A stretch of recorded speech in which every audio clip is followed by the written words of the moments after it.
Wajahku memanas. Kuyakin mataku sudah berkaca-kaca saat melihat pemandangan yang sebenarnya tak pernah kubayangkan sebelumnya. Aku tak menyangka bahwa Rio benar-benar memiliki wanita lain. Sebenarnya aku juga yang bodoh, sebab tak mengetuk pintu terlebih dahulu. Salahnya Rio juga, karena tak mengganti password pintu unit apartemennya. Apakah ia lupa mengganti saking sibuknya bermesraan dengan pacar barunya? Aku melangkah masuk, tanpa suara. Lagi-lagi sepatu flat shoes dengan motif yang berbeda tergeletak di lantai dengan kondisi yang tidak rapi.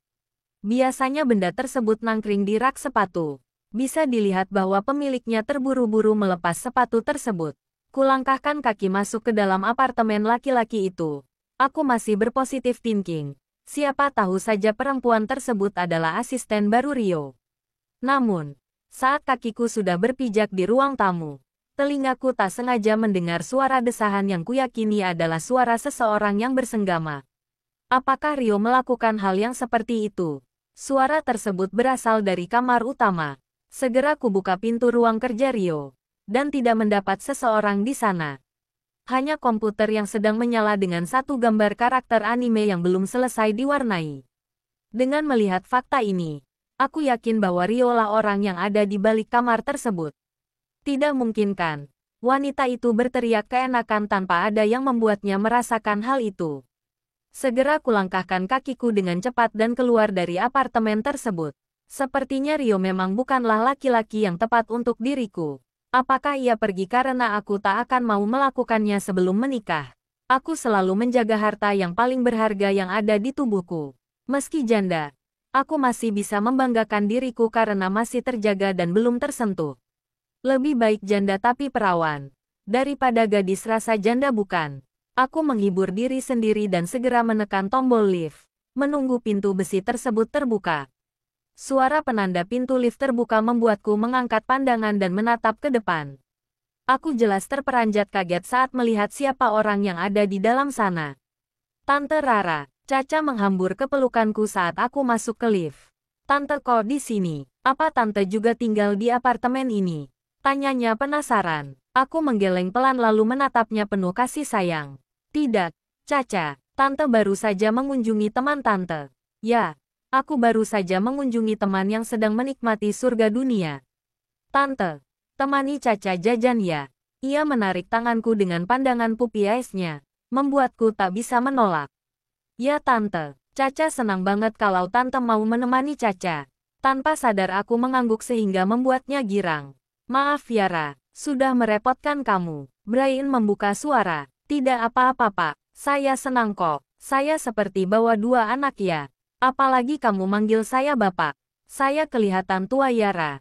Kukerutkan kening, lalu melambaikan kedua tangan. Ah tidak Pak, saya cuma berusaha untuk lebih sopan. Tak mungkin saya panggil Om atau Kakak. Aku berusaha untuk terlihat bersikap biasa saja. Cukup panggil nama saja Ra. Pupil mataku melebar. Jelas tidak bisa Pak. Saya diajarkan menjaga sopan santun pada orang tua dan Bapak memiliki usia yang lebih tua dari saya. Wajahnya tidak tua. Hanya saja usianya sudah 35 tahun. Sehingga sudah masuk kategori tua. Brian termasuk dalam definisi. Duren matang. Duda keren mapan dan ganteng. Pantas saja banyak perawat di klinik yang tergila-gila. Sang dokter memiliki badan proporsional dan juga mapan. Wajahnya juga tampan dan terlihat terawat. Namun, aku tak boleh terpesona dengan wajah si om-om satu ini. Bagaimana hubunganmu dengan Rio? Tanya seseorang di seberang sana. Aku melakukan panggilan video dengan Mbak Naya dan hal pertama yang ditanyakan adalah tentang Rio. Apakah hubunganku dengan laki-laki itu apakah berhasil dan masih berlanjut sampai sekarang? Aku menanggapi dengan sebuah gelengan. Rio sudah sama yang lain Mbak. Dan aku tak akan mau mengganggunya. Kok gitu sih? Padahal kalian sudah sangat serasi. Aku kira dia akan bertahan. Mengingat perjuangan Rio selama ini. Suaranya terdengar lesu. Aku tahu bahwa Mbak Naya kecewa dengan fakta ini. Tetapi apa boleh buat? Aku juga tidak bisa menahan Rio untuk berada di sisiku. Apabila dia memang benar-benar mencintaiku, dia tak mungkin lari setelah aku mengatakan hal itu. Dia tak mungkin mencari wanita lain hanya karena aku mengatakan hal seperti itu. Justru seharusnya dia mengatakan bahwa ia ingin memperjelas hubungan ini. Meski pada akhirnya aku tetap menolak atau mungkin mulai mempertimbangkannya. Bukan jodoh Mbak. Kita tidak bisa menahan seseorang untuk tetap berada di samping kita toh dia memang mencintai orang lain. Aku memberinya penjelasan agar Mbak Naya bisa tenang. Apa kamu yang membuat masalah sehingga Rio akhirnya memilih pergi dan mencari wanita lain? Ia mulai menuduhku. Mengapa semua orang malah menyalahkanku dan mengatakan bahwa akulah yang salah di sini? Padahal aku juga tak tahu mengapa Rio berubah dan malah mencari wanita lain. Jika masalahnya hanya pada hari itu, jelas bahwa itu bukan sesuatu yang bisa menjadi alasan yang serius. Aku hanya meminta kejelasan karena hubungan tanpa status ini memuakkan. Lalu apa ini kejelasan yang kumaksud? Apa ini jawaban yang ia berikan padaku? Ya, sepertinya semua sudah jelas. Rio lebih menyukai gadis yang memberikannya selangkangan. Dia mencintai wanita yang dengan rela memberikan kenyamanan dan kepuasan surgawi. Akan tetapi, mengapa dulu saat aku menginap di apartemennya ia tidak melakukan apapun? Aku tidak bermaksud dan mengatakan bahwa aku juga ingin. Tetapi saat itu dia baik dan malah menjagaku. Ia tak pernah menyentuhku malam itu. Jika memang ia brengsek, harusnya dia memanfaatkan saat kami berdua saja.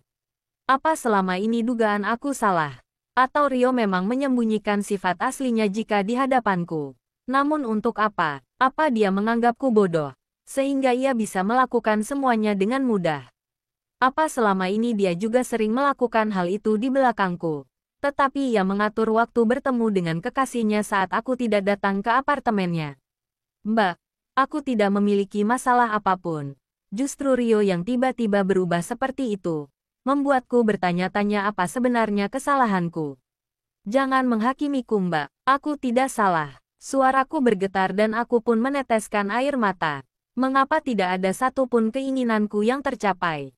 Apa aku terlalu sial atau aku yang tak pantas mendapat kebahagiaan? Gus, jangan mengatakan hal yang tidak-tidak Nara.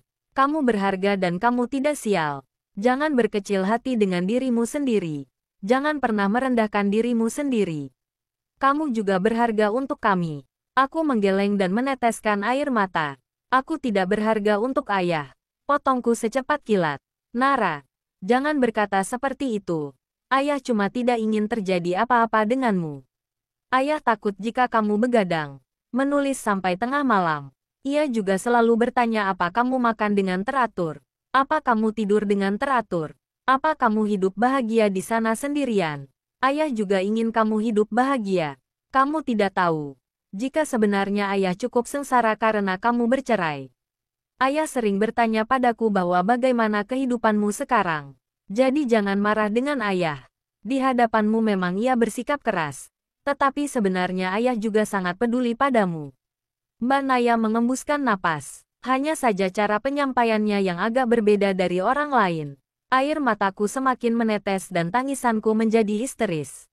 Mbak, aku ingin seperti dulu. Aku rindu ibu. Aku rindu kebersamaan kita seperti dulu. Aku harus bagaimana? Aku tak punya sandaran Mbak. Kulihat Mbak Naya juga menangis. Jangan bilang seperti itu Ra. Kamu masih punya aku dan ayah. Jangan beranggapan bahwa kamu hanya sendiri. Aku juga rindu sama ibu.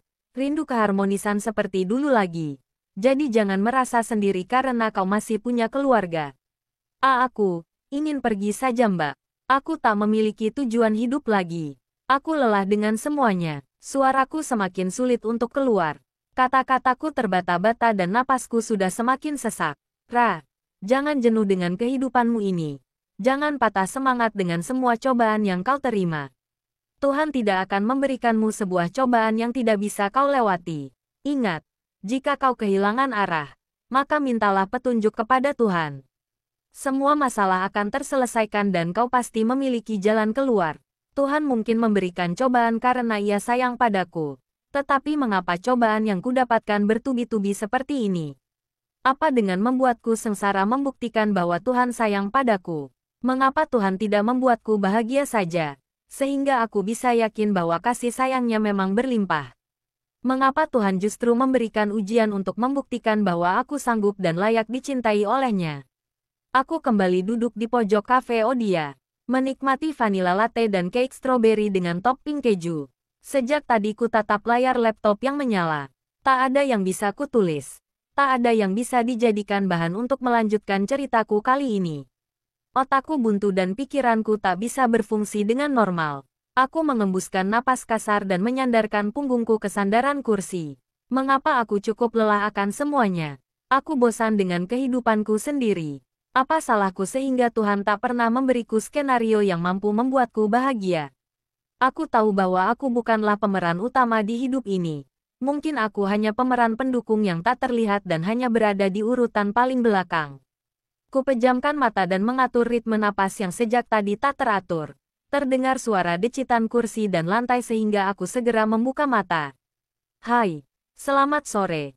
Sapanya yang kubalas dengan senyuman. Tumben ke sini, tanyaku sambil mengerutkan alis. Aku sering ke sini, dan setiap aku datang ke sini, aku selalu duduk di kursi ini juga. Aku hampir setiap hari di sini, Yan. Dan kamu tidak ada. Setelah pertemuan tempo hari, aku tak lagi memanggil namanya dengan sebutan, Pak. Ia juga mengerutkan alis. Setiap pagi aku datang ke sini. Ia lalu menoleh dan melambaikan tangan. Bar, seperti biasa ya, teriaknya yang mampu membuatku mengerutkan alis. Ia benar-benar sering datang kemari. Terbukti. Sebab ia kenal dengan Akbar dan interaksi mereka membenarkan dugaanku. Caca di mana? Aku menatapnya. Tubuhnya yang tinggi membuatku harus mendongak. Caca dijaga sama neneknya. Sahutnya santai. Terus, kenapa di sini? Tidak ke klinik? Tanyaku untuk kesekian kalinya. Aku mau membicarakan permintaan Caca. Maaf, karena anak itu mengatakan hal yang tidak-tidak. Kamu pasti kepikiran sama omongan anak itu. Sepertinya ibuku yang menyuruhnya mengatakan hal yang cukup frontal. Ia menggaruk tengkuknya yang kuyakini tidak gatal. Ternyata seorang dokter juga bisa kikuk di depan seorang wanita. Aku tersenyum paham. Tidak apa-apa. Sepertinya Caca butuh sosok ibu. Semoga jodohnya disegerakan Yayan. Candaku dan ia seketika tersenyum kecut. Jangan lupa undangannya. Mana ada yang mau dengan duda berekor sepertiku. Ia memelas. Apa kamu tidak sadar kalau banyak wanita yang mengantri untuk menjadi istrimu? Kamu saja yang tidak bisa membaca situasi. Ucapku dalam hati. Aku kembali ke rumah ibuku. Beberapa hari terakhir ini aku sibuk dengan pekerjaan di klinik dan juga rumah sakit. Sehingga aku meminta untuk menemani Caca dan menemaninya berjalan-jalan. Saat aku pulang dan berniat menjemput Caca, ibu justru tersenyum jahil padaku. Oh, jadi sekarang dekat sama cewek Yan. Katanya Caca suka. Siapa lagi namanya? Caca. Tante Rara Nek, sahutnya sambil bermain dengan boneka Barbie yang kemarin kubelikan. Nah, Tante Rara cantik tidak, sayang? Ibu kembali bertanya kepada Caca tanpa menoleh dan menatap wajah cucunya. Anak itu mengangguk senang. Ya, Tante Rara sangat cantik dan baik hati. Tante Rara suka ngajak Caca main. Wah, Caca suka banget main ya sama Tante Rara. Lagi-lagi Caca mengangguk dengan cepat. Yan, apa kamu tidak kasihan sama Caca? Kamu tuh selalu sibuk sama pekerjaan dan dia butuh sosok ibu. Kamu tidak pengen nyekolahin dia di sekolah umum, masa homeschooling terus? Kehidupan sosialnya terbatas loh. Aku menghela napas panjang. Aku cukup tahu kekhawatiran orang tuaku, tetapi mencari pasangan tidak segampang mencari ikan di pasar. Bu, cari istri yang sesuai itu sangat sulit. Apalagi aku sudah punya Caca, banyak perempuan yang tidak mau sama duda berekor satu. Aku takut istriku nanti hanya suka padaku dan tak bisa menerima kehadiran Caca. Aku berusaha untuk memberi pembelaan. Sebenarnya aku sudah nyaman seperti ini. Selama Caca baik-baik saja, aku juga akan bahagia. Tuh, Caca katanya suka tuh sama gadis yang namanya Rara, kenapa kamu tidak melakukan pendekatan dengan dia saja? Kan, dia juga sudah akrab sama Caca. Bu, dia mana mau sama laki-laki yang menyandang status duda? Kamu sudah bertanya sama dia? Ibu lagi-lagi bersungut. Aku terdiam. Tidak mungkin kan gadis seperti Rara mau menjadi pasangan seorang dokter gigi yang sudah pernah menikah. Bisa saja dia sudah memiliki kekasih, atau kenyataan yang terburuk, dia sudah memiliki suami. Seketika aku teringat dengan status single yang tertulis di data dirinya saat melakukan pemeriksaan di klinik. Ya belum bu, Kami tidak dekat dan sepertinya terlalu lancang untuk bertanya tentang status. Ya makanya deketin, tanyain langsung, apa dia udah nikah atau belum. Ibu duduk di dekatku lalu bersedekap.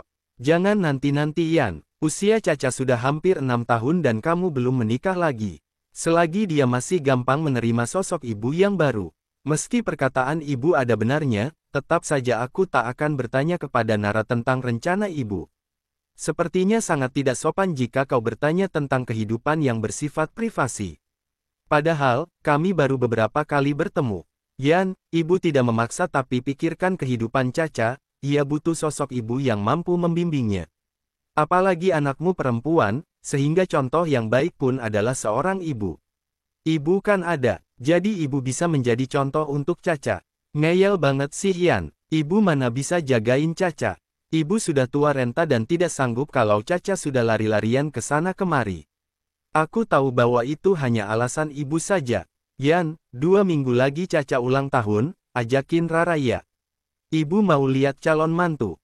Sontak pupil mataku melebar, belum apa-apa ibu sudah menyebut Rara sebagai calon mantu. Aku harus bagaimana agar Nara mau datang?